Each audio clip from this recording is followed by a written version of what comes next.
Hello everyone and welcome again to our channel.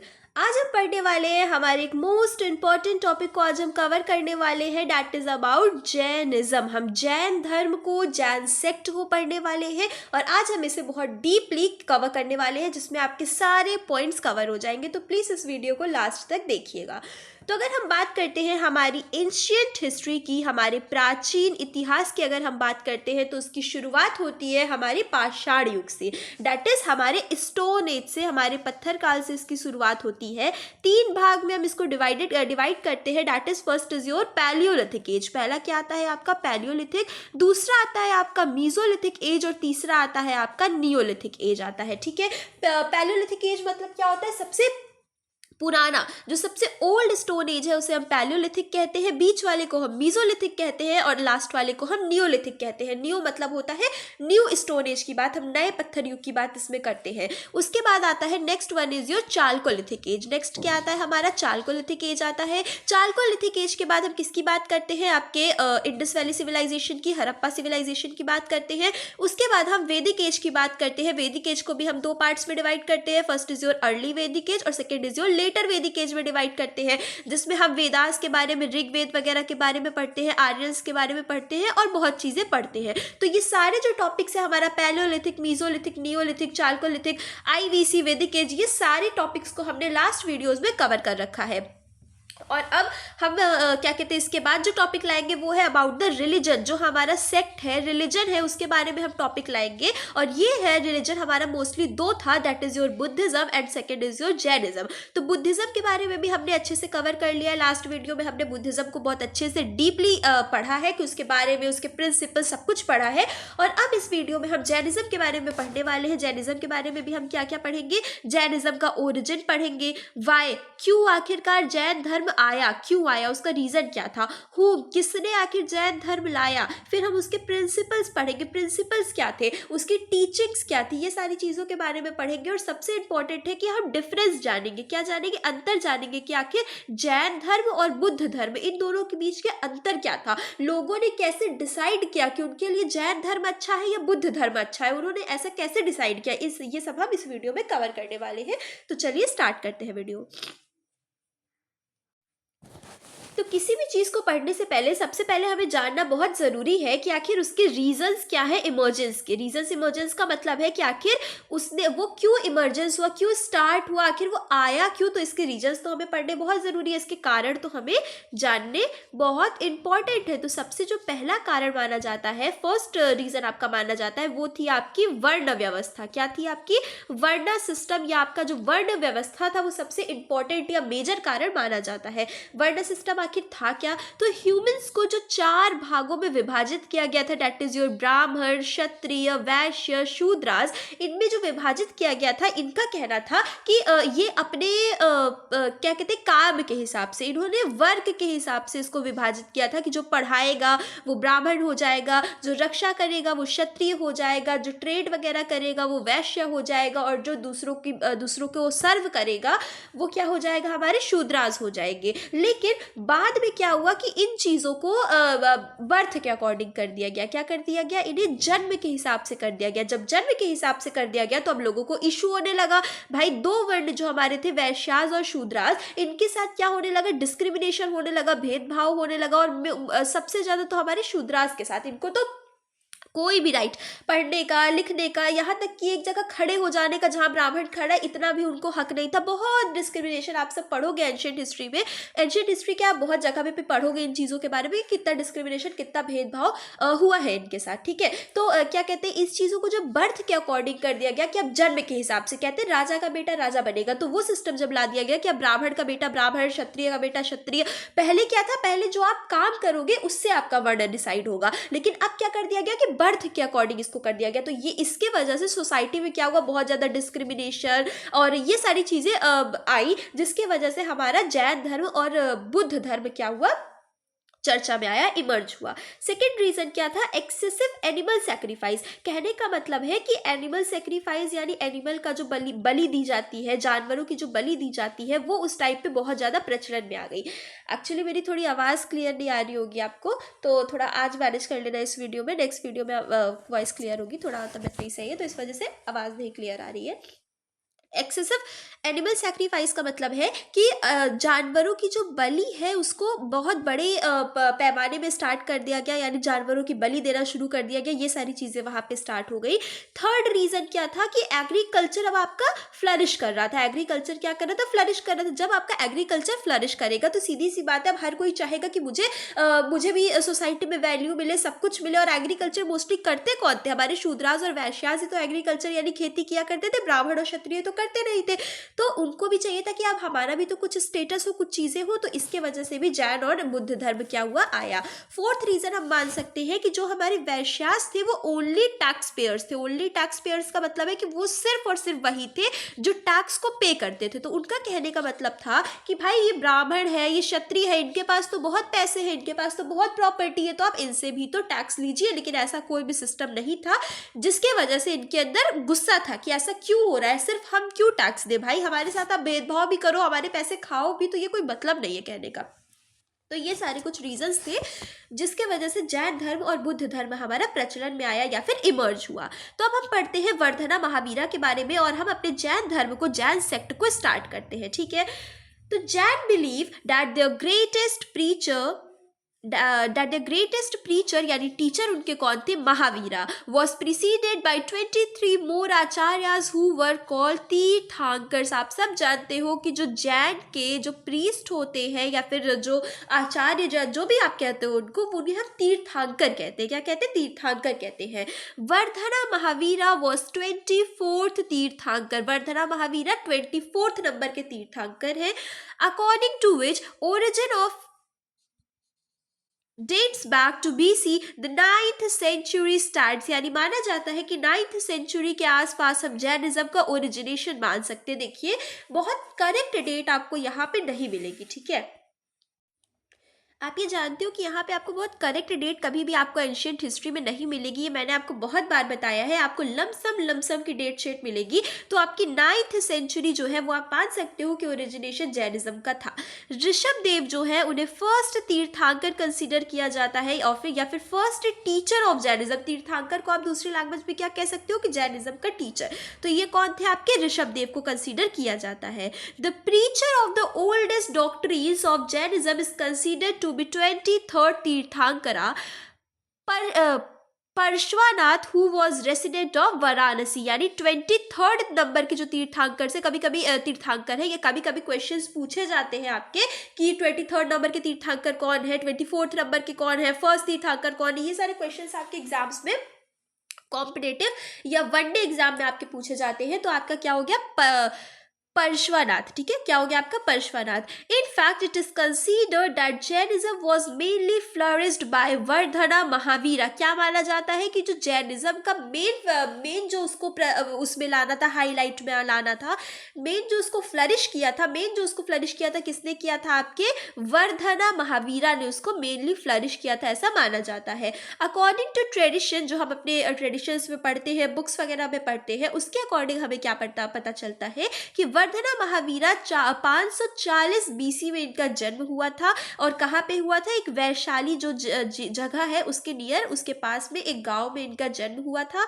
His father Siddharth was head of Kshatriya clan. यानी इनके जो पिता थे सिद्धार्थ, वो क्षत्रिय क्लैन के हेड थे। अब आप देखोगे कि ये जब जैन धर्म की स्थापना होगी, जब ये जैन धर्म को स्थापित करेंगे, तो ये सबसे पहले किसके खिलाफ लड़ेंगे? ये वर्णा सिस्टम के खिलाफ लड़ेंगे, यानी वर्ण व्यवस्था के खिलाफ ये लड़ेंगे। लेकिन अगर आप देखोगे इनका बैकग्राउंड, इनका खुद का बैकग्राउंड देखोगे तो आपको पता चलेगा ये खुद भी एक क्षत्रिय है। यानी ये एक ऐसे उससे नहीं बिलोंग करते हैं कि इनके साथ में डिस्क्रिमिनेशन होता हो। ये खुद एक क्षत्रिय है, खुद एक हाई अथॉरिटी, हाई कास्ट आप मान सकते हो उस टाइम के लिए ये है। लेकिन उसके बावजूद भी इन्होंने क्या कहते हैं, वर्णा सिस्टम के लिए इन्होंने लड़ाई की, वर्णा सिस्टम को के अगेंस्ट इन्होंने लड़ाई की। ये सबसे अच्छी बात आप मान सकते हो कि खुद भी मतलब मतलब इनके साथ तो कोई डिस्क्रिमिनेशन हो नहीं रहा था, लेकिन उसके बावजूद भी इन्होंने लड़ा। इनकी मदर जो थी त्रिशला, कौन थी इनकी mother? Trishala, who was sister of Bimbisara's father in law Lichchhavi king Chetak, यानी इनकी मदर भी एक क्षत्रिय कुल से ही बिलोंग करती थी। इनकी मदर त्रिशला कौन थी? बिम्बिसार के जो फादर इन लॉ थे उनकी सिस्टर थी, ठीक है। महावीरा री अनाउंस्ड। अब आप कहोगे बिम्बिसार कौन है, तो बिम्बिसार के बारे में हम आगे पढ़ने वाले, एक राजा है, इनके बारे में हम आगे पढ़ेंगे, ठीक है। तो Mahavira renounce the house hold life, इन्होंने हाउस होल्ड लाइफ को रिनाउंस कर दिया, यानी त्याग दिया। क्या कर दिया? त्याग दिया इन्होंने अपना गृहस्थ जीवन। किस एज में? 30 साल की एज में इन्होंने त्यागा। एंड बिकम अ मॉन्क, एक संत बन गए, एक मॉन्क बन गए। And wandered wherever he was for 12 years, यानी 12 साल तक ये सिर्फ घूमते रहे। क्या करते रहे? सिर्फ घूमते रहे इधर उधर।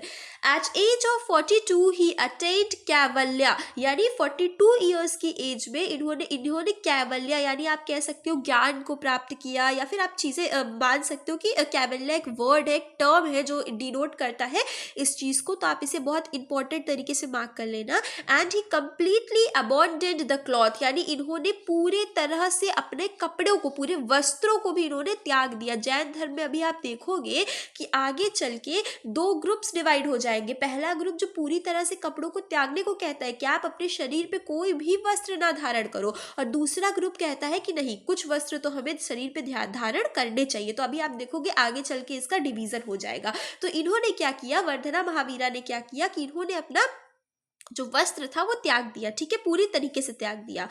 Through Kaivalya, he conquered happiness and sorrow. Due to this victory, he was called Mahavira. यानी कि कैवल्या की प्राप्ति से आप ज्ञान की प्राप्ति कह सकते हो, या फिर जो इन्होंने कपड़े त्यागे, यानी इन्होंने जो भी जो हायर चीज़ प्राप्त कर ली, उससे इन्होंने हैप्पीनेस को, खुशी को और दुख को, दोनों पे जीत कैसे पानी है, इसको इन्होंने समझ लिया कि आखिर खुशी क्या है, दुख क्या है, इंसान क्यों तड़पता है, इंसान क्यों भटकता है, ये सारी चीज़ें इन्हें समझ में आ गई, और इसी के वजह से इन्हें महावीरा कहा जाता है, ठीक है। महावीरा का मतलब क्या होता है? ग्रेट नाइट या फिर जिन। महावीरा का मतलब ये एक टाइटल है जो इन्हें दिया गया था, ठीक है। आगे अगर हम पढ़ते हैं प्रिंसिपल्स के बारे में, अगर हम प्रिंसिपल्स के बारे में देखते हैं तो जैन धर्म के 5 सबसे इंपॉर्टेंट प्रिंसिपल्स हैं जिन्हें ये फॉलो करते थे, और हर एक मेंबर जो भी जैन धर्म को फॉलो करेगा उसी के 5 प्रिंसिपल्स तो ज़रूर करने ही पड़ेंगे फॉलो। पहला कौन सा प्रिंसिपल था आपका? अहिंसा। अहिंसा मतलब नॉट टू कमिट वायलेंस, ये कहते थे हमें बिल्कुल भी 1% की भी, यानी 0.001% की भी वायलेंस नहीं करनी है।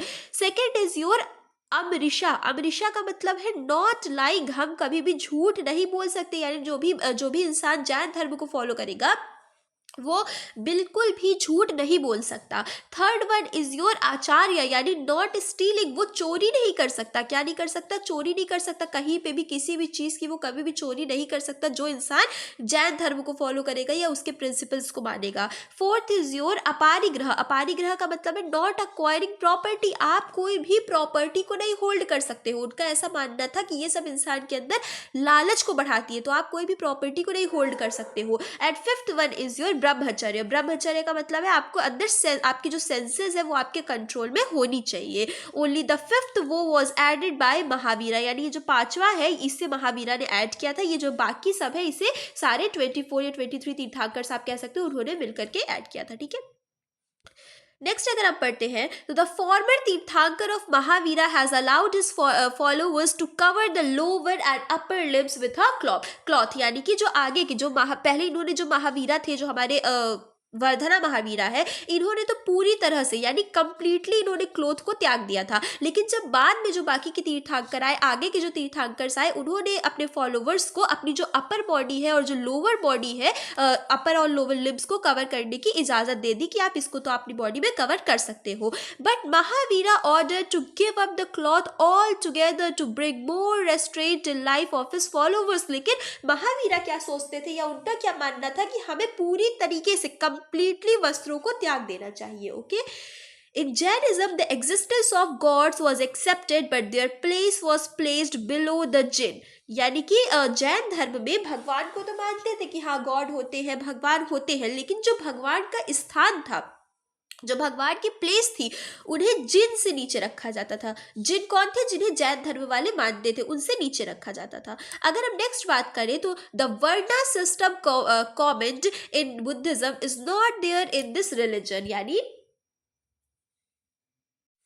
यानी जो बुद्ध धर्म था, जो बहुत ही स्ट्रॉन्ग तरीके से वर्ण सिस्टम की बुराई करता था, उसको वो करता था, वो इस रिलीजन में आपको देखने को उतना ज़्यादा नहीं मिलेगी। Salvation does not require ritualistic rituals, it can be achieved through right knowledge, right meditation and right conduct. ये तीन जो आर है, ये आप जैन धर्म की बहुत इंपॉर्टेंट पॉइंट्स में ऐड कर सकते हो कि ये क्या मानते थे कि कोई भी जो सैल्वेशन है, मोक्ष की प्राप्ति है, वो किससे हो सकती है? वो किसी रिचुअल के जरिए नहीं हो सकती, बल्कि हमें सही नॉलेज, राइट मेडिटेशन और राइट कंडक्ट यानी हमारा सही आचरण, सही बिहेवियर, इसके थ्रू हम सैल्वेशन की प्राप्ति कर सकते हैं।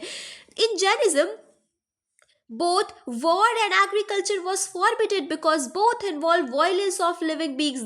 This increased the number of merchants doing business orders among Jains। यानी कि आप ये बात जान लो कि जो जैन धर्म था वो बहुत ही ज़्यादा कट्टर था। कट्टर का मतलब है कि जैसे उसने कहा कि आप वायलेंस मत करो, तो वायलेंस में वो एग्रीकल्चर को भी कहता था कि नहीं करना चाहिए। क्यों नहीं करना चाहिए? क्योंकि एग्रीकल्चर जब आप करोगे तो कहीं ना कहीं तो लिविंग बींग्स को हार्म होगा, जीव जंतुओं को हार्म होगा कि नहीं होगा? तो यानी आप कह सकते हो कि जैन धर्म क्या कहता था कि वायलेंस ना करने का मतलब है कि आप एक छोटी सी चींटी को भी मत मारो, ये कहता था जैन धर्म। यानी बहुत ज़्यादा कट्टर टाइप का था। तो इसके वजह से जो मर्चेंट्स थे उनकी पॉपुलेशन यहाँ पे ऐड होती है, मर्चेंट्स वगैरह की ऐड होती है। अब आप समझ जाओ, अगर ये ऐसे मतलब इनकी इतनी ज़्यादा हार्श थी प्रिंसिपल्स थे, तो जो हमारे किसान हैं वो तो इस ग्रुप को ज्वाइन करेंगे नहीं, इस रिलीजन को ज्वाइन करेंगे नहीं। क्यों? क्योंकि भाई उनका तो काम है खेती करना, वो कैसे इसको ज्वाइन कर सकते हैं? Next one is your to propagate the teachings of Jainism, Mahavira formed an association of followers in which both men and women get a place. यानी कि अपनी टीचिंग्स को और भी ज़्यादा प्रोपगेट करने के लिए, उसको स्प्रेड करने के लिए, फैलाने के लिए जो महावीरा है उन्होंने एक एसोसिएशन फॉर्म किया जिसमें औरत और आदमी, मैन और वुमेन दोनों ही थे। Jainism did not clearly separate itself from Brahmanism, so it was not adopted by many people. यानी जो जैन धर्म था उसने अपने आप को जो ब्राह्मण थे उनसे एकदम से अलग नहीं किया। उसको ये नहीं किया कि वर्ण सिस्टम एकदम गलत है, उसकी बहुत बुराइयां की, ब्राह्मण को एकदम त्याग दिया, ऐसा उन्होंने नहीं किया। इस वजह से बहुत सारे लोगों ने उसे अडॉप्ट नहीं किया। इसलिए नहीं किया क्योंकि उनका कहना था कि भाई जो वर्ण सिस्टम जो सबसे बड़ी कमी है, आप उस पर तो फोकस करो। आप जैसे जो बुद्धिज्म है जो उस पर स्ट्रांगली बात कर रहे हैं, आप भी उस पर स्ट्रांगली बात करो। इसीलिए बहुत ज़्यादा लोगों ने इसे फॉलो नहीं किया। Jainism gradually spread to South and West India where Brahmanism was weak। यानी जैनिज्म कहाँ पे ज़्यादा स्प्रेड हुआ? साउथ में और वेस्ट इंडिया में, जहाँ पे ये सारी वर्ण व्यवस्था यानी ब्राह्मणों की जो व्यवस्था, ब्राह्मण जो सिस्टम था वहाँ पे वीक था। Jainism was further propagated in Karnataka by Emperor Chandragupta Maurya. यानी जो चंद्रगुप्त मौर्य थे उन्होंने जैनिज्म को और भी ज़्यादा प्रोपगेट किया, स्प्रेड किया। और क्या कहते हैं, बुद्ध धर्म को किसने किया था? आपके अशोका ने। किसने किया था? अशोका ने बुद्ध धर्म को प्रोपगेट किया था, और हमारे चंद्रगुप्त मौर्य ने जैन धर्म को। ओके, प्रोपगेट करने का मतलब है कि प्रचार करना, उसके बारे में बताना, अपनी जनता से कहना क्या फॉलो करिए इस चीज़ को।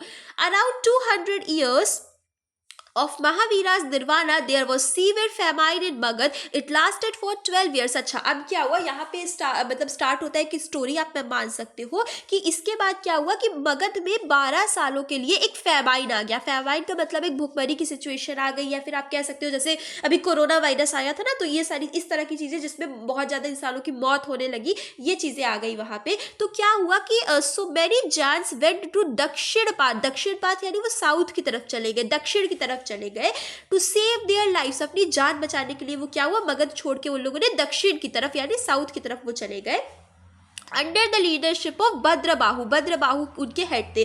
जितने भी जैन्स के फॉलोवर्स जो कि नीचे की तरफ साउथ की तरफ चले गए थे वो किसकी लीडरशिप में गए थे? भद्रबाहु के। और जो बाकी के जैन्स थे जो मगध में ही रहे वो किसकी लीडरशिप के अंदर रहे थे? आपके थूला भद्रा की लीडरशिप के अंदर वो लोग रहे थे। ठीक है, फिर क्या हुआ, 12 सालों के बाद जब ये फैमाइन खत्म हुआ, जब ये भूखमरी वगैरह की सिचुएशन खत्म हुई, तो उसके बाद जो माइग्रेंट्स थे यानी जो लोग जा चुके थे तो जब वो लौटते हैं वहाँ से तो इनके बीच में क्लैश होता है। क्लैश कैसा होता है कि इनके बीच में डिफरेंसेस आ जाते हैं, कैसे जो लोकल जैज थे और जो वापस आए थे उनके बीच में कुछ डिफरेंसेस आ जाते हैं। To overcome this difference and to compile the main teachings of Jainism, एक काउंसिल बनती है। कहाँ पे? पाटलिपुत्र में काउंसिल बनती है। और जो साउदर्न जैज थे, सदर्न जैज का मतलब है जो साउथ की तरफ चले गए थे, जिन्होंने दक्षिण पाथ को फॉलो किया था, उन्होंने इस मीटिंग को, इस काउंसिल को वो किया, क्या बोलते हैं, बायकॉट किया।